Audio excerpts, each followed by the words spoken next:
করতে হবে, নকল আর হবে না। গুড মর্নিং গাইজ, আজকে আমি এসএসসি এক্সাম দিতে যাব, তাই একটু সকাল সকাল ঘুম থেকে উঠে গেলাম। সকালে উঠেই সবার প্রথমে আমি আমার গার্লফ্রেন্ডকে মেসেজ করলাম, গুড মর্নিং সানশাইন। এতক্ষণে তোর গুড মর্নিং হয়েছে?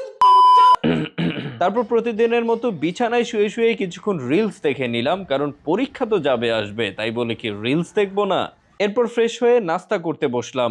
গুরুজনরা বলে পরীক্ষার আগে ডিম খেলে নাকি পরীক্ষার রেজাল্টও ডিম আসে, তাই আমি বুদ্ধি করে আগে একটা কলা খেয়ে তারপর 2টা ডিম খেয়ে নিলাম। নাস্তা শেষ করে আমি পরীক্ষার জন্য রেডি হয়ে নিচ্ছি। যেহেতু পরীক্ষার হলে রিল্যাক্স থাকতে হয়, তাই শর্ট স্লিভের এই সাদা শার্টের সাথে আমি পরবো রাইট পয়েন্ট থেকে নেয়া এই ব্ল্যাক কালারের আমেরিকান ইগলের অরিজিনাল এক্সপোর্ট কোয়ালিটির ডেনিম প্যান্ট। এক্সপোর্ট কোয়ালিটির এই স্লিম ফিট ডেনিমগুলোতে ব্যবহার করা হয়েছে এয়ারফ্লেক্স কোয়ালিটির 12 আউন্সের ফুল স্টিচ ফেব্রিক এবং ওয়াইকেকে ব্র্যান্ডের মেটাল জিপার। অরিজিনাল এক্সপোর্ট কোয়ালিটির ফেব্রিক হওয়ায় এতে থাকছে কালার ফেড এবং নি ব্যাগিং এর গ্যারান্টি। 3টা কালার ভ্যারিয়েন্টে 30 থেকে 38 সাইজের এই ডেনিমগুলো রিজনেবল প্রাইসে পেতে ভিজিট করুন রাইট পয়েন্টে। এবার পরীক্ষার জন্য গুরুত্বপূর্ণ জিনিসগুলো নেবার পালা।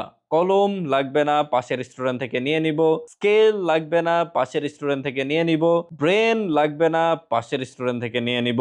অ্যাডমিট কার্ড, এইটা পাশের রেস্টুরেন্ট থেকে নেওয়া যাবে না, তাই এইটা নিয়ে নিচ্ছি। এবার একটু সাজুগুজু করে নেবার পালা, কারণ বলা তো যায় না কখন কোন সাংবাদিক রূপী কন্টেন্ট ক্রিয়েটর এসে মুখের উপর ক্যামেরা ধরে বলে বসে, পরীক্ষা কেমন হলো, মিলন সাহেবকে নিয়ে কি বলতে যাচ্ছেন। বাসা থেকে বের হবার আগে আমি আমার গার্লফ্রেন্ড থেকে বিদায় নিয়ে নিচ্ছি। পরীক্ষার জন্য বের হচ্ছে সানশাইন, প্রে ফর মি।